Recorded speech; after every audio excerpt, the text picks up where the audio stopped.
यथाग्नेर्दाहिका शक्ति रामकृष्णे स्थिता ह्या सर्वविद्या स्वरूपांतं शारदां प्रणमाम्यहम्। শ্রী শ্রী ঠাকুর, শ্রী শ্রী মা এবং শ্রী শ্রী স্বামীজি মহারাজের চরণে ভক্তিপূর্ণ প্রণাম জানায় পূজনীয় শ্রীমৎ স্বামী বাসবানন্দজি মহারাজের চরণে, এবং আমার সশ্রদ্ধ নমস্কার এবং শুভেচ্ছা জানায় শ্রীমতী অদিতি চৌধুরী মহাশয়াকে, যিনি commissioner disability, government of West Bengal. এবং যেমন আমরা শুরু করলাম, আমার আভূমি অনত প্রণাম জানায় সেই মহীয়সীর চরণে, যার জন্যে আজকে আমরা এখানে উপবিত হয়েছি, শ্রীমতী হেলেন কেলার। আপনাদের সকলকে, যারা আছেন শিক্ষক মহাশয়, শিক্ষিকা যারা আছেন অন্য স্কুলের, আমাদের বিএড সেকশনের, তাদের সকলকে আমার যথাযোগ্য স্থানে শ্রদ্ধা নমস্কার জানায়, এবং আমাদের প্রিয় ছাত্র ভাইদের এবং বিএডের যে সমস্ত ছাত্রছাত্রী আছো তাদেরকেও যথাযোগ্য স্থানে শুভেচ্ছা, নমস্কার, ভালোবাসা জানায়। প্রার্থনা করি শ্রী শ্রী মায়ের আশীর্বাদ তোমাদের উপর বর্ষিত হোক। আমরা প্রত্যেক বছর হেলেন কেলারের এই জন্মদিন পালন করি নারী ও শিশু কল্যাণ দপ্তর পশ্চিমবঙ্গ সরকারের সাথে 27শে জুন, যেটি কিনা হেলেন কেলারের জন্মদিন। এবছর বিশেষ কারণে আগামীকাল রথযাত্রা এবং আরও অন্যান্য অনুষ্ঠান আছে। পরম পূজনীয় প্রেসিডেন্ট মহারাজ বেলুড় মঠ থেকে এসে আশ্রমে অবস্থান করবেন। কালকে একটি ছুটির দিনও বটে। আর অন্যান্য জায়গাতেও জন্মবাসর, যেটাকে বলে ইভ অফ বার্থডে, সেটা হয়। সেরকমভাবেই আমরা একটা প্রস্তুতি নিয়েছি। আজকে আমরা সারাদিন কথায়, গানে, তার জীবনী আলোচনায় সেই মহীয়সীকে স্মরণ করব এবং তার জীবন থেকে আমাদের জীবনে রসদ খুঁজে নেওয়ার চেষ্টা করব। আমরা যখন হেলেন কেলার সম্পর্কে আলোচনা করি, তখন দেখি বা তার বই যখন পড়ি, তার বাণীর মধ্যে যখন নিজেদের চিন্তার খোরাক খুঁজে পায় এবং সেটা নিয়ে যখন আলোচনা করি, তখন দেখি যে কতটা শক্তিময়ী। আপনারা দেখবেন হেলেন কেলারের যে মূর্তি আছে বা এই যে ছবি আছে, দেখলে মনে হবে একদম মাতৃমূর্তি বা মা সরস্বতীর মূর্তি। আমরা মা শারদাকে যেমন সরস্বতীর প্রতিমূর্তি হিসাবে আরাধনা করি, একটা শক্তির প্রকাশ আমরা যেমন শ্রী চণ্ডীতে পাই, ইয়া দেবী সর্বভূতেষু শক্তিরূপেণ সংস্থিতা নমস্তস্যৈ নমস্তস্যৈ নমস্তস্যৈ নমো নমঃ। এই যে শক্তির প্রকাশ, সেটা কিন্তু অনেকের মধ্যে আমরা এই পৃথিবীতে লক্ষ্য করি এবং তাদের নিয়ে জগতের ইতিহাস রচনা হয়। এই হেলেন কেলার্স রিফ্লেকশন বই যখন আমি একটু পড়ছিলাম, ডক্টর ভিক্টোরিয়া হুগোর যার লেখা, উনি বলছেন যে জগতের ইতিহাসে এরকম মহীয়সী খুব কম এসছেন। আমরা শ্রী মা সারদা দেবীর কথা জানি, নিবেদিতার কথা জানি। হেলেন কেলার এরকম একজন মহীয়সী, যিনি জাগতিকভাবে, বৌদ্ধিকভাবে, আধ্যাত্মিকভাবে এক অনন্য উচ্চতায় নিজেকে নিয়ে গিয়েছিলেন, যার কারণে আজকে গোটা পৃথিবীতে আমরা তাকে পূজা করছি, স্মরণ করছি। আমরা শ্রী ঠাকুরের কথায় পাই, যার মধ্যে দেখবে কোনো একটা কিছু প্রকাশ আছে। ঠাকুর একদম বলেছেন, আমাদের মধ্যে অনেকে, আমাদের ছেলেরা খুব ভালো কেউ কেউ বাজায়, কেউ কেউ গান করে না। ঠাকুর একদম কথামৃতে বলেছেন, যে দেখবে যে গাইতে বাজাতে পারে, কোনো একটা বিদ্যায় পারদর্শী, জানবে তার মধ্যে ঈশ্বরের, সে যদি চেষ্টা করে ভগবান লাভ করতে পারে। আর তার মধ্যে ঈশ্বরের বিশেষ প্রকাশ আছে, শক্তির।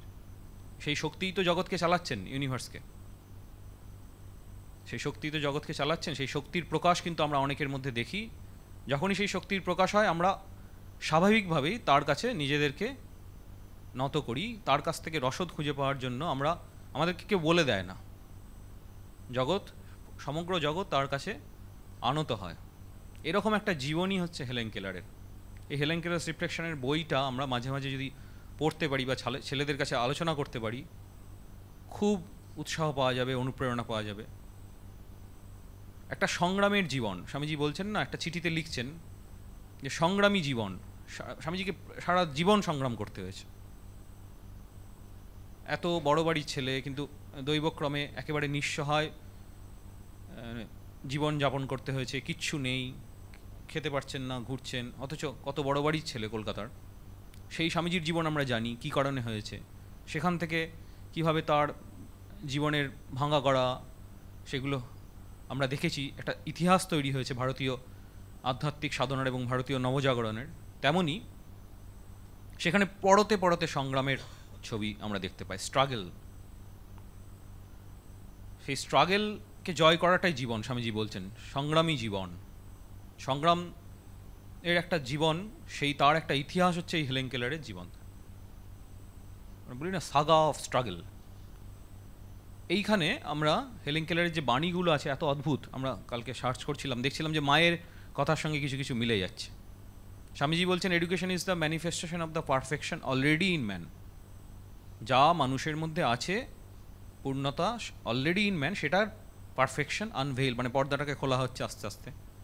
যখন ক্লাস 1-এ পড়ছি তখন কিছু কিছু জিনিস শিখছি, ক্লাস 2-তে, ক্লাস 6-এ, ক্লাস 7-এ, তারপর আস্তে আস্তে আস্তে আস্তে জিনিসগুলো শিখছি। একটা ভায়োলিন যখন শিখছি কোন উচ্চতায় পৌঁছে যাচ্ছে, একটা মিউজিক কম্পোজ করে নিচ্ছে একদিনের মধ্যে, তারপরে পারফরমেন্স করবে, একটা পারফেকশন মানে এডুকেশন।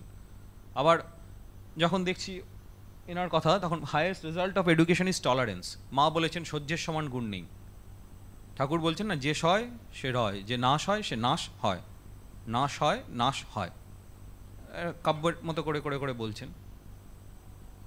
আমাদের সাধুরাও বলেন, বাবা আর যাই করো উদ্দেশ্য হচ্ছে অসীম সহ্য গুণ। যার যত বেশি, মানে সেই ফর্মুলার মতো ইকুয়েশন শেখানো হচ্ছে ছেলেদের, left hand side right hand side, tolerance equal to piece.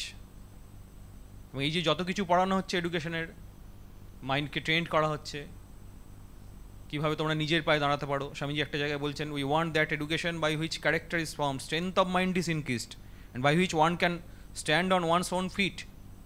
আমরা যখন আমাদের ছেলেদের কথা দেখি, ভাবি যে আমাদের ছেলেরা কীরকম গান বাজনা করছে, কলেজ ইউনিভার্সিটিতে পড়াচ্ছে ব্লাইন্ড ছেলেরা, রাবার ইন্ডাস্ট্রিজে কাজ করছে, প্রত্যেক বছর সেখানে নতুন নতুন হয়তো সুযোগ আসছে আবার।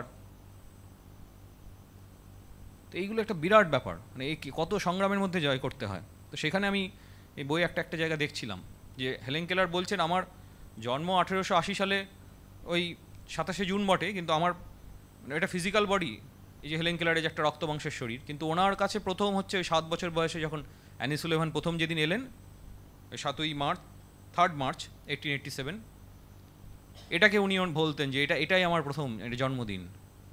যেমন ম্যাকলাউড বলেছিলেন যে স্বামীজিকে ম্যাকলাউডকে বলা হতো ট্যান্টিন, আর পিসিমার কথা হচ্ছে ট্যান্টিন। তো ম্যাকলাউডকে জিজ্ঞেস করলে নতুন ব্রহ্মচারীরা বেলুর মাঠে, আপনার বয়স কত, সেই কমিয়ে বলতেন, না আমি যেদিন স্বামীজিকে প্রথম দেখেছি সেদিন থেকে আমার বয়স শুরু হয়েছে। তো অ্যানি সুলিভানে এরকম যে সঙ্গে যেদিন দেখা হলো হেলেন কেলারে, সেদিন থেকে উনি বলতেন।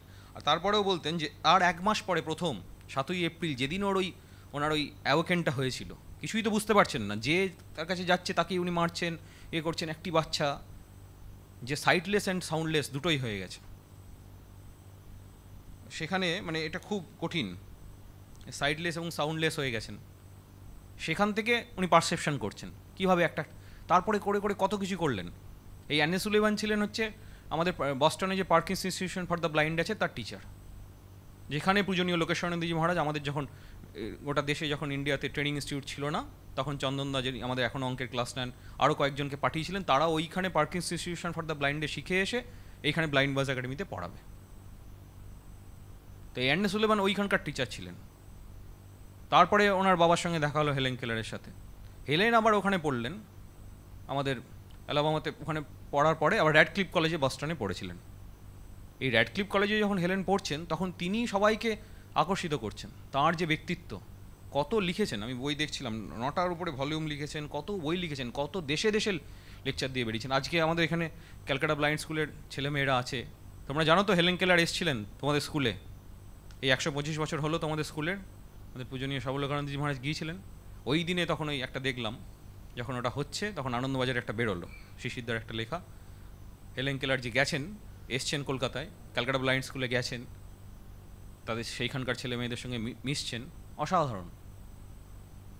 হেলেন কেলারকে যে আমরা পাচ্ছি জীবনে, এটা বিরাট ব্যাপার। এই নিবেদিতা, সিস্টার নিবেদিতা, স্বামীজি প্রথমে খোঁজা শুরু করলেন যে দেশের মধ্যে দেখি, সরলাওয়ালা সরকারকে অ্যাপ্রোচ করলেন, চিঠি দিলেন যে তোমাকে আমি প্রজেক্ট করব ভারতীয় নারীর উন্নতির জন্য। পারলেন না, উনি রাজি হলেন না। শেষকালে প্রথম দিকে রাজি ছিলেন সরলা ঘোষালকে, ভারতী পত্রিকার যিনি সম্পাদিকা ছিলেন, ঠাকুরবাড়ির সঙ্গে রিলেটেড।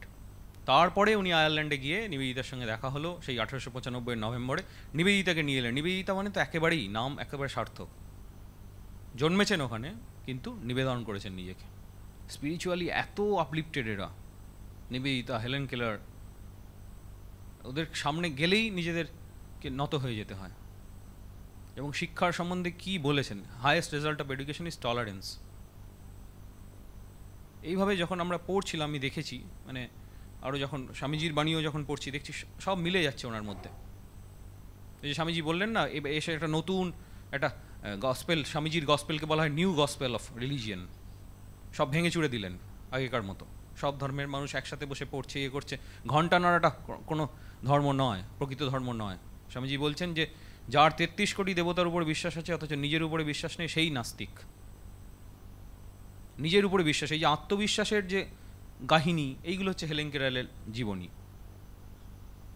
আমরা একটা যখন ক্লাস শুরু করি, আমাদের একজন মহারাজ বললেন, কৃপাকরানন্দজি, যখন ক্লাস শুরু করবে ছেলেদেরকে একটা স্বামীজির বাণী বলে শুরু করবে, তখন সেই স্বামীজির শক্তিটা ছেলেদের মধ্যে সঞ্চারিত হবে। এরপরে যখন তুমি ক্লাস নিতে যাবে তখন দেখবে ভালো করে ক্লাসটা হচ্ছে। আমি সেটা ফলো করার চেষ্টা করি। তো এই যে স্বামীজির যে বাণী, মায়ের যে বাণী, সেগুলো সব প্রকাশ খুঁজে পাচ্ছিলাম এই হেলেন কেলারের জীবনী। একটা তো ভাবতে হয় যে কীভাবে সেটাকে ভাববো, কীভাবে দেখবো। তার যে জীবনী, তাতে এদের জীবনীর, এদের বাণীর প্রকাশগুলিকে আমরা খুঁজে পাচ্ছিলাম। তো আমরা যদি হেলেন কেলার সম্পর্কে একটু চর্চা করতে পারি, আমাদের ছেলেরা আগে নাটকও করেছে, হেলেন কেলার নাটক এখানে করেছে।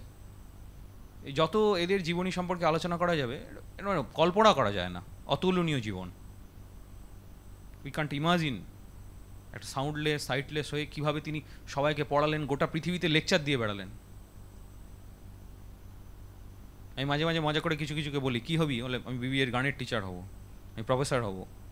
ঠিক আছে, কিছু আছে মজা করে বলা হয়, কিন্তু ওইটা কিন্তু লক্ষ্য। যে আমাদেরকে একদম এইভাবে আমরা জগৎকে আলো দেখাবো। হেলেন কেলার যেমন দেখিয়েছেন আমরা পারবো। আমাদের রামকৃষ্ণ মিশনের স্বামীজির ইয়েটাই তাই, আদর্শটাই তাই, you can do anything and everything.